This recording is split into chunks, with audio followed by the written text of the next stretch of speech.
Well, Mandela's legacy as a visionary leader, reconciler and nation builder will be undisputed for years. But what is his economic legacy? He was released from prison preaching the nationalism of mines and banks, but he was also faced with a new globalized world, and South Africa needed foreign investment. Just a few years later, Mandela told journalists that the policy of the ANC was privatization. Well, to discuss his economic legacy and his legacy in general, we're joined by a man who studied and analysed the choices of the ANC in its early days in government, and that's the Vice-Chancellor of Wits University, Adam Habib. Great to have you with us, Adam. It's wonderful being here. First, your own personal tribute, your own personal memories. Well, I think that there's two things. I mean, the first time I saw Madiba was 22 years ago, when as a young activist at university, a young lecturer, Madiba had just been released, going around the country. He had come to, I was still teaching at the University of Durban Westville, and the ANC was having its first conference. And he came and he met people, and one of the things you grew up with as a young activist is you never venerate a single individual. It was always the collective. But with Madiba, you couldn't simply look at the collective. He had such a magnetic personality, such an incredible stature and a sense of dignity that you couldn't but be mesmerized by the individual. And that, everybody will tell you, is whoever interacted with him felt that in multiple ways. He was also perhaps Witz's most greatest and most illustrious alumnus. He came in as a black student at Wits University in the 40s. It was a hard place. A white institution didn't necessarily teach you and treat you well. But in his biography, he's been magnanimous about Wits. It opened his mind. He met Ruth First and Joe Slovo. He met Amina Kachalia. He met a whole generation, Ahmed Katrada. He met a whole series, Oliver and Walter. And he met a whole series of people who fundamentally transformed his life. And they stood with him throughout the decades that went forward. And, you know, when you think about that, he came in after he was released in 1990. In 1991, he received an honorary doctorate, became a great friend of Wits. Subsequently, he came, my predecessor had his inauguration. Madiba came to that inauguration. And so for Wits, this is incredibly poignant. It is our greatest alumnus, our greatest, and if there's anything we can honor Madiba with, it's for our staff and our students to live by the law, by the code that Madiba lived by, and to ensure that no other student shall ever feel the way Madiba felt in the 1940s at Wits University. That's the pledge that truly we make and we want to make as a collective of Wits University. A beautiful pledge. And does he inspire you as an educator? Because he spoke about the dignity of people being able to work. We've got this huge unemployment rate, and many people are being barred from that. And it starts with education. Absolutely. I think he inspires me. I think he inspires everybody else at Wits. But I think he inspires not only South Africans, he inspires people around the world. You know, if you ask me what is the singular biggest heritage that he leaves us, what is it that we will remember him for? It's two things. One is this was a life, you know, at the moment we're seeing, it's very poignant. People are very somber. But outside Houghton and outside Soweto, outside his homes, people are celebrating because they're celebrating a life magnificently lived. A life in the service of humanity, a life in the service of a nation. And I think it's a very powerful legacy that he bequeathed us. And it's something that's really powerful. I think there's another thing, that Madiba in the 1990s, he could have been a president for life. He was so popular. But he gave up power after one term. He gave up hard political power. But by giving up political power as the president, he became a global icon. Madiba could pick up a phone any president from the United States to China at 3 o'clock in the morning and they'd take his call. No president in the world can do that, but Madiba could. Because he became a personification of soft power, of the power of persuasion, of the symbolism of uniting humanity. And in one sense, why people still feels so poignant at this moment, not only South African, but the world over. He's one of the last remaining symbols of unification across race, across class, across religion. In a world that is divided, in a world that's fractious, Madiba represents the best of humanity. And I think that's why people feel so moved by this moment. You spoke about the collective element and then his own special, unique light that he brought. And theorists have looked at this. You know, was he just in the right place, in the right movement? But most would agree he brought something special, a special mark of leadership. What do you think were those attributes? I think there's no doubt he was a son of the ANC. He was very much committed to the ANC. He was a product of the ANC. But simultaneously, he gave the ANC much. And what perhaps his greatest contribution was in 1993 at the assassination of Chris Hani. When Chris Hani was assassinated, this country was ready to be plunged into civil war. And many people around the country said, we've had enough. It is time to go to war. And Madiba was that lone voice who stood up. De Klerk left office, gave him the right to make the State of the Nation address. In that moment, you recognize that power had shifted in South Africa. And Madiba takes, through SABC, and makes a State of the Nation address and says to youth around the country, you will stand down, that at this moment where this warrior, this great warrior of liberation, Chris Hani, had been murdered, we will not go to war, but we will offer an olive branch and we'll use this as the basis by which to build peace. And for 3 or 4 years, he built reconciliation. And that reconciliation, there's lots of criticisms about it came at a cost, and I think that there's an element of truth in it. But what we often forget is in that moment of reconciliation, Madiba gave us breathing room.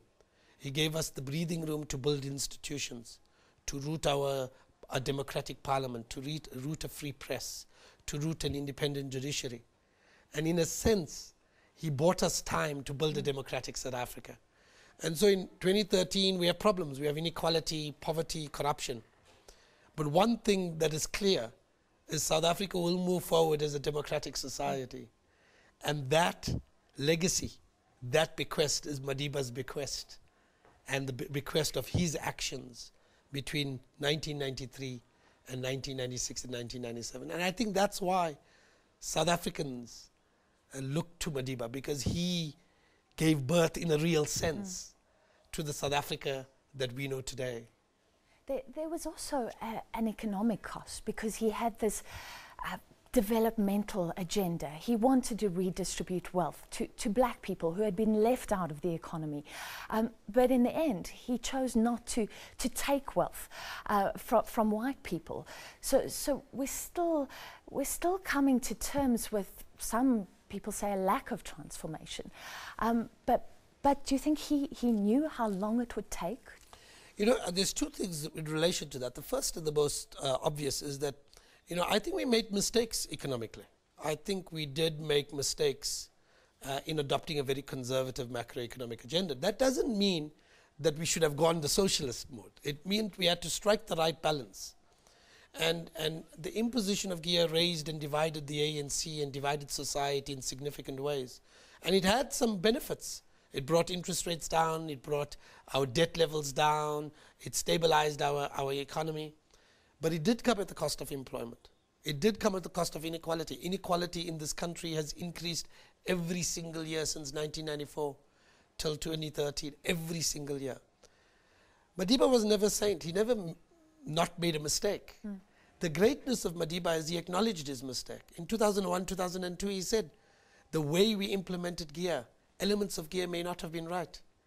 And on HIV/AIDS, in 2001, 2002, he said, it started in 1995. If I had recognized it earlier, I would have acted. And he was open about his own son having AIDS, absolutely. Which was an incredible thing. And what he did is he learned the lesson. He said after 90, I was wrong. I need to learn this lesson. And after 2001, he went out of his way to ensure that he canvassed around HIV/AIDS, around the provision of antiretrovirals, by declaring that his son had been killed as a result of the HIV/AIDS scourge. He took leadership, and he did the greatest thing that a leader does. You learn, you acknowledge your mistake, you apologize, but you don't stop there. You learn from that, and you make amends, and that's the greatness of Madiba. I think there's a second thing which I worry about. I've been doing a lot of these interviews today, and I've been listening and being interviewed by the international press. And everybody talks about reconciliation, and I think reconciliation is fundamental to the character of Madiba. It was fundamentally important to Madiba. But Madiba believed in reconciliation, but he believed in other things as well. He believed in democracy. He gave up 27 years throughout his life, young and old. He fought for democracy. And he fought for economic inclusion. He might have differed on how you arrange it, but he did not believe in an unequal society. He believed in an economic inclusive society. And when people celebrate him, they must remember that. Its reconciliation is yes, but so is economic inclusion, so is democratic accountability. So if you want to honor Madiba as a CEO in this country, think about the costs of inequality and think about how to create a society of economic inclusion. The same goes for cabinet ministers. Madiba spoke about economic inclusion and delivery. Think about the costs of, if you want to honor him, learn to deliver. If you want to be a world leader, if you want to be Cameron and Obama, and you want to talk about honoring Madiba, then honor him by implementing the rule of law. Honor him by bringing and healing societies. Honor him by not invading societies. Honor him in that way. And that's what's often forgotten. So it's too easy to say reconciliation.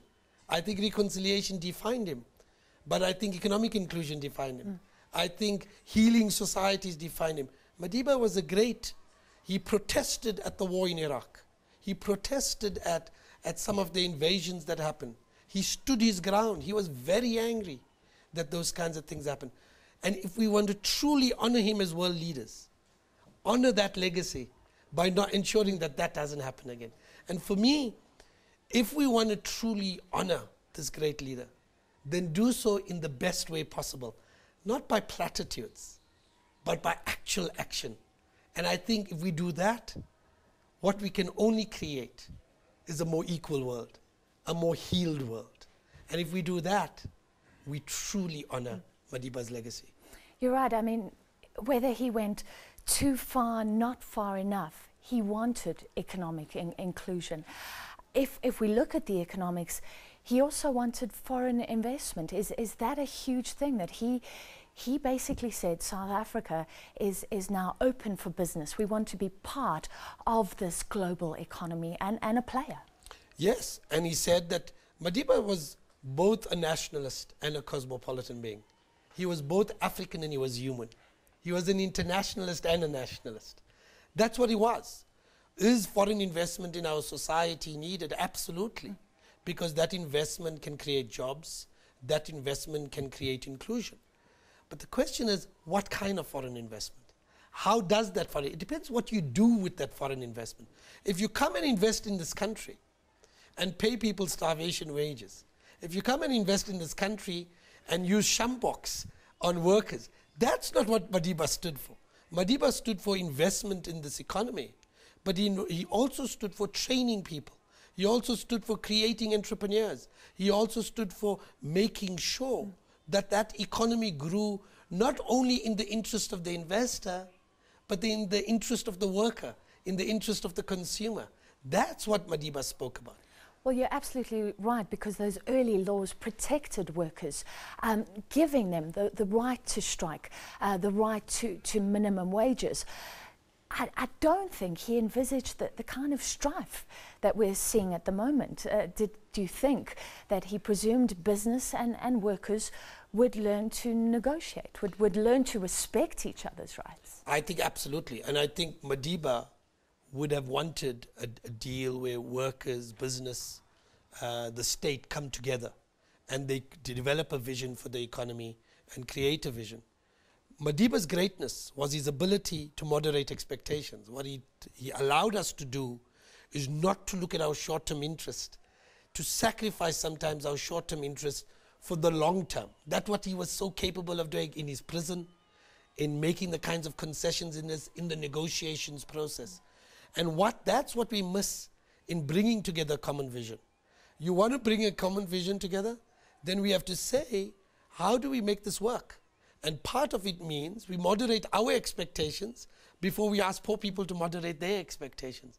It means that CEOs can't earn 600 million rand and then demand workers mustn't take 7% wage increases. It means we make sacrifices first, and then we ask workers to make sacrifice. And that was what Madiba was great at. You know, when he came, we forget this, when he first came to the presidency, he took a wage cut. It's a powerful symbol of saying, I'm not going to ask you to make sacrifices, I'm going to make sacrifices myself, and then I'm going to bring you. And that lesson in leadership is too often forgotten. And it's not forgotten by leaders of the ANC. We too easily accuse members of the ANC and the leadership of cabinet. I think they need to learn lessons. But even just as much the leaders of the CEOs, the leaders of the corporate sector, they need to take lessons from Madiba. The leaders of the trade union movement, they need to take leadership from Madiba. That is what we need to learn, to make sacrifices before we make others make sacrifices. And that was that fundamental lesson when he first came to power. When he first came to the presidency, he said, I'm taking a cut in salary. And I want others to take a cut in salary. Because when we ask that, then I can truly ask my people, my citizens, to be patient in service delivery. That lesson of leadership has been forgotten. And it's a lesson of leadership that I truly wish leaders of the corporate sector, leaders in cabinet, leaders of the ANC, leaders of the NGOs, even vice-chancellors like myself, that's the lesson that I would truly love us to heed. Well, an amazing tribute. Thank you for joining us. That was Professor Adam Habib, the Vice-Chancellor of Wits University.